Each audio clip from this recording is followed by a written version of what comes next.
अभिवादन स्वीकार करें मैं उदय पठानिया, और हिमाचल भाजपा भी अभिवादन स्वीकार करे। उसकी वजह है, और वो वजह इसलिए है कि आज कांगड़ा अपने इतिहास को याद कर रहा है और इतिहास में ही गौरवान्वित महसूस कर रहा है।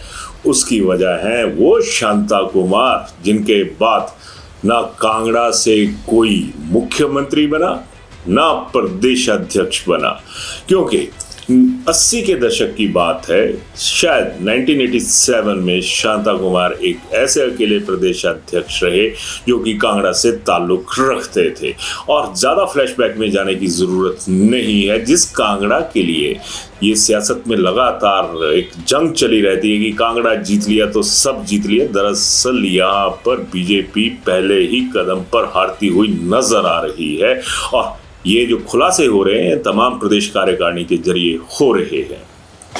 शुरुआती दौर में कांगड़ा की बात, कांगड़ा यहाँ पर अब ना प्रदेशाध्यक्ष है ना कुछ और है, लेकिन जब कांगड़ा हाशिए पर गया या फिर कहें कि हाशिए से बाहर ही फेंक दिया गया, उसके बाद ज़्यादा फ्लैशबैक में जाने की ज़रूरत नहीं है। हालिया पिछले दो जो प्रधान रहे हैं आज से पहले, उनका जिक्र करना ज़रूरी हो जाता है।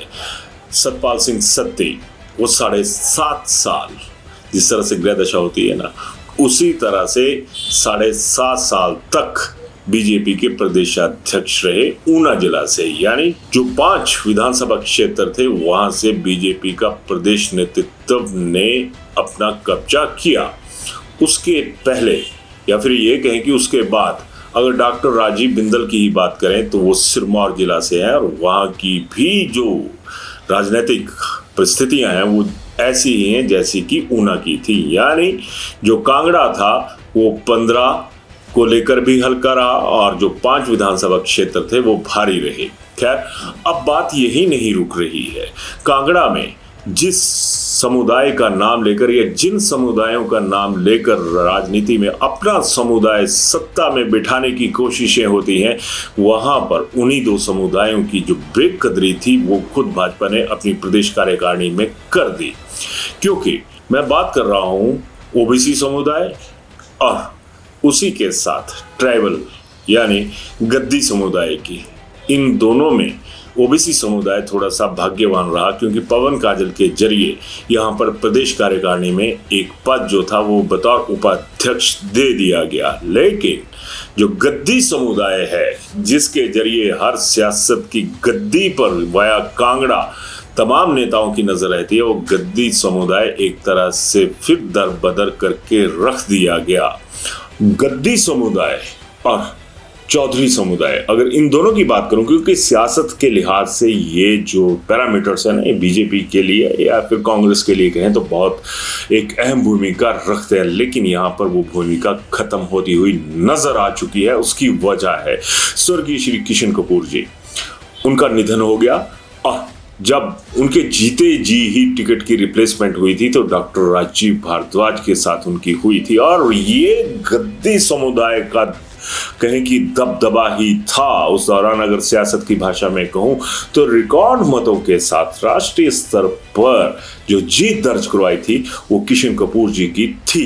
इसी तरह से अगर मैं चौधरी समुदाय की बात करूं तो रमेश चंद धवाला किस तरह से पटक पटक कर सियासत के भीतर उन्हें मारने की कोशिशें हुई, और इसमें कोई दो राय नहीं है कि धवाला साहब का जो रसूख है उसकी भी भरपाई करना शायद बहुत मुश्किल होगा। हालांकि अलग बात है कि जो ओबीसी मोर्चा है उसके जो अध्यक्ष हैं वो उन्हीं के विधानसभा क्षेत्र से बनाए गए हैं, लेकिन ये सवाल अब बीजेपी में तैर रहा है। और उस जिस बाढ़ में अभी बीजेपी हाल फिलहाल प्रदेश कार्यकारिणी की जो बाढ़ आई है उसमें फंसी हुई है ना, उसमें बीजेपी डूबती हुई नजर आ रही है। साफ पूछा जा रहा है कि अगर आपने डैमेज कंट्रोल किया भी तो क्या तुलनात्मक अध्ययन किया उन चीजों का कि इससे चौधरी समुदाय और गद्दी समुदाय को जो दर्द दिए गए हैं उनका इलाज ढूंढा?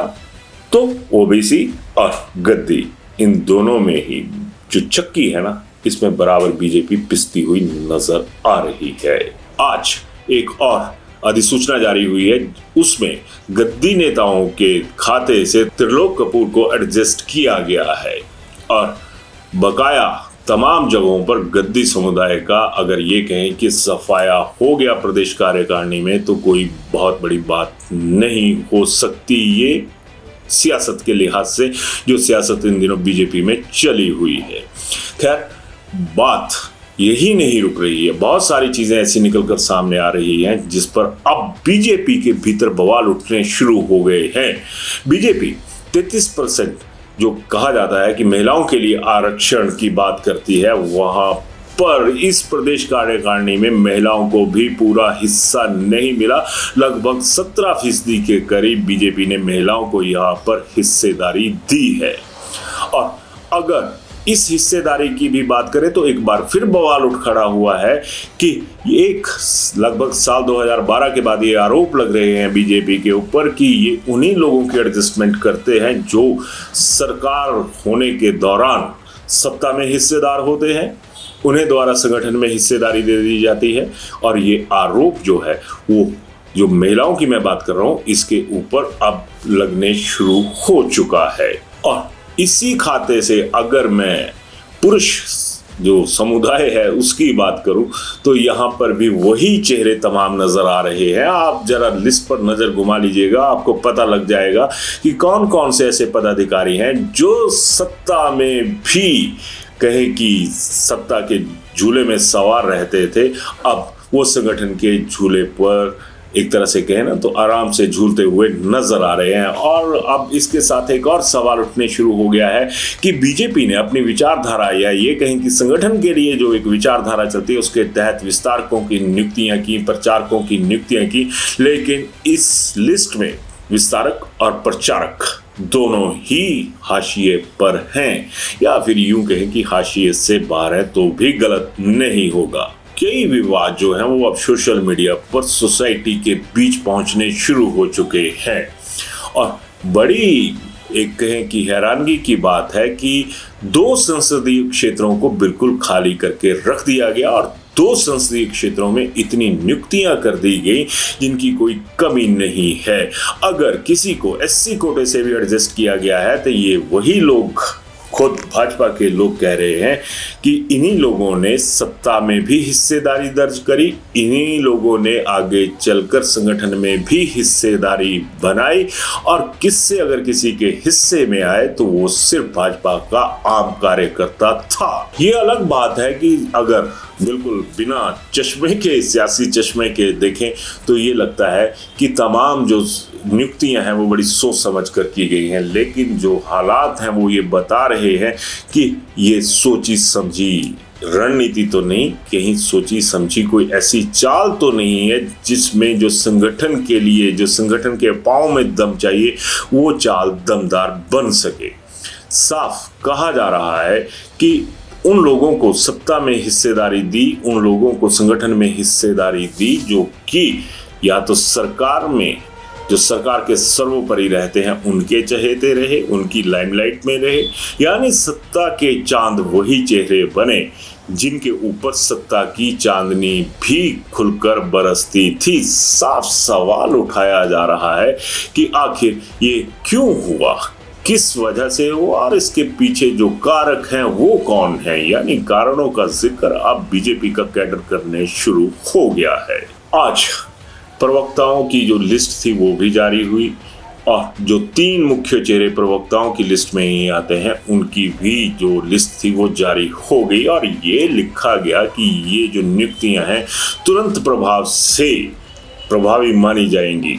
यानी प्रभाव दिखा दिया, प्रभाव बता भी दिया, प्रभाव जता भी दिया। लेकिन जो पहली लिस्ट है इसमें, उसमें राजेंद्र राणा जो कि सुजानपुर से एक दौर में विधायक रहे थे और मौजूदा जो हाल ही में उपचुनाव हुआ था उसमें वह हार गए थे, उनको एडजस्ट किया गया है। और हैरानगी की बात देखिए, इससे आगे जब जो प्रवक्ताओं की लिस्ट है उसमें राकेश पठानिया, जिन्हें फायर ब्रांड लीडर भाजपा कहती भी है, लोग मानते भी हैं, उन्हें भी एक सामान्य प्रवक्ता के रूप में यहाँ तैनात कर दिया गया। इस लिस्ट में राकेश पठानिया जितने सीनियर हैं उनके साथ के कुछ लोग भी हैं, उनसे जूनियर भी कुछ लोग हैं।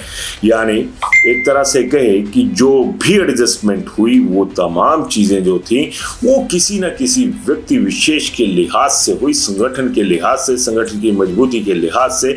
ना किसी का कद नापा गया, ये अलग बात है कि इन सबको नाप कर रख दिया गया। इसी लिस्ट में कुछ ऐसे लोगों के नाम भी आ गए जिन पर एक दौर में चंद महीने पहले ये आरोप लगे थे कि जो बीजेपी के अधिकृत उम्मीदवार थे उन्हें जिताने में इन लोगों ने कोई मदद नहीं की। वो हर पार्लियामेंट्री में जो विधानसभा क्षेत्र होते हैं उनमें से वो नाम निकलकर सामने आ रहे हैं कि इन लोगों की टिकट छीनकर जो बागी थे कांग्रेस के उनको दी गई, और उसके बावजूद इन लोगों ने अपना वजूद बनाए रखने के लिए जो पार्टी का फैसला था उसके वजूद की ही धज्जियां उड़ाकर रख दी। अब कार्यकारिणी का जो दूसरा पहलू है ना, और बहुत अहम है, उस पर भी आ जाइए, क्योंकि उसकी चर्चा करना इसलिए जरूरी हो जाता है कि अब ये चर्चा का जो सब्जेक्ट है ये बीजेपी के भीतर उभर चुका है और बड़ी, जिसे कहें ना कि एक हॉट केक की तरह इसकी चर्चा हो रही है। वो भी जरा आप सुन लीजिए, जरा नजर घुमाइए इस लिस्ट पर जो कि प्रदेश कार्यकारिणी की है। ये लिस्ट खुलासा करती है कि अनुसूचित जाति से सिर्फ 3 लोग प्रदेश कार्यकारिणी में रखे गए, सूद समुदाय से 3, ओबीसी से 1 रखा गया, और अगर ब्राह्मण समुदाय की बात करें तो यहाँ पर 8 और राजपूत तबके से 13 लोगों को इसमें शामिल किया गया। और सवाल अब ये भी उठ रहा है कि क्या सच में बीजेपी जो है वो विशुद्ध, जिसे कहें कि हिंदुत्व पर उतारू हो गई है? ये सवाल इसलिए लोगों ने उठाया है कि जो अल्पसंख्यक मोर्चा होता है उसमें जो मुस्लिम समुदाय है उसकी भी छुट्टी कर दी गई। खैर, बहुत सारे बवाल उठे हुए हैं और बहुत सारे सवाल उठे हुए हैं। ऐसे में ये सवाल भी अहम हो जाता है कि क्या इस टीम के जरिए वो जरिया बन सकेगा जिसके सपने 2027 में बीजेपी देख रही है?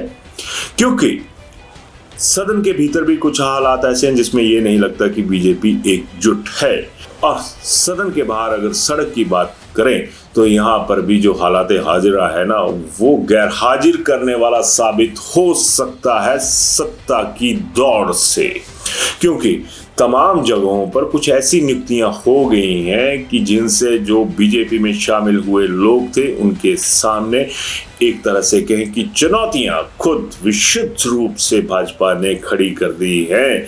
इसमें हमीरपुर संसदीय क्षेत्र जिसके नाम पर है ना, उसी का हमीरपुर विधानसभा क्षेत्र भी चपेट में आ चुका है। यहाँ पर आशीष शर्मा के सामने भी एक नया चेहरा बीजेपी ने विशुद्ध रूप से खड़ा कर दिया है।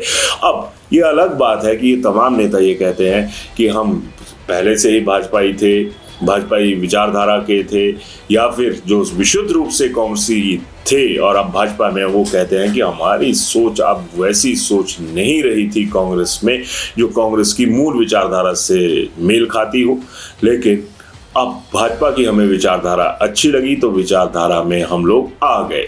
अब विचारधारा का जो प्रवाह है वो किस तरफ चला गया? अगर उसी तरीके से बात करें तो महिलाओं के खाते से लेकर पुरुषों के खाते तक कहीं ना कहीं वो जो कहते हैं ना कि गड़बड़ी जो नजर आने शुरू हो चुकी है। खैर, अभी तक तो बहुत सारे बवाल ऐसे हैं, बहुत सारी खबरें ऐसी हैं जो आने वाले वक्त में बीजेपी के लिए जी का जंजाल साबित होंगी।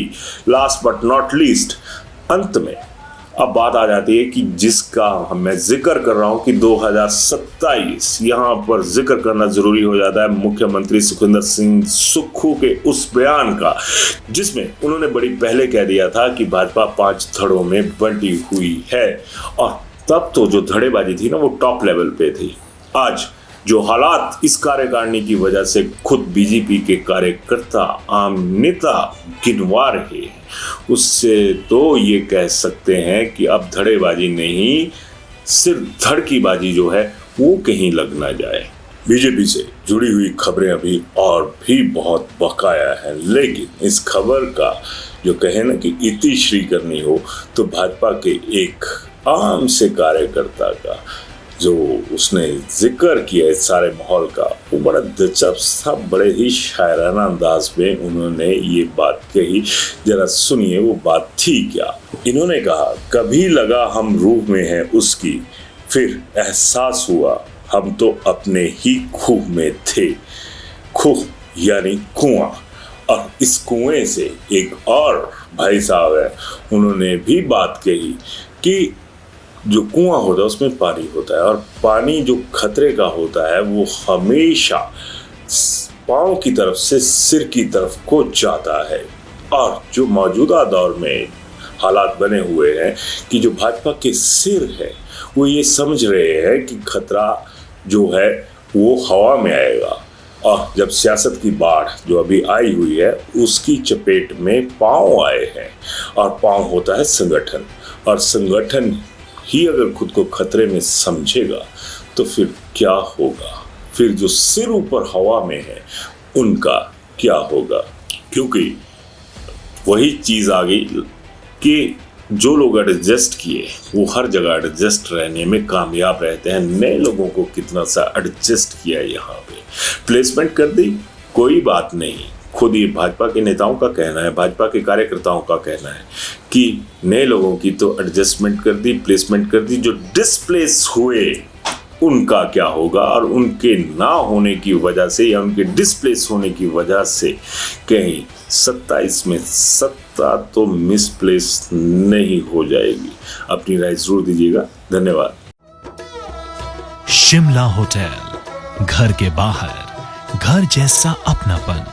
अपने वेकेशंस को सुनहरी यादों में पिरोएं शिमला होटल के साथ। राजसी वैभव और राजस्थानी आव भगत जो देगी आपको एक रॉयल फील। हिमाचल वासियों के लिए जयपुर में ठहरने का अपना hotel Shimla hotel. Heritage above 1, हवा महल रोड, चांदी की टकसाल, जयपुर।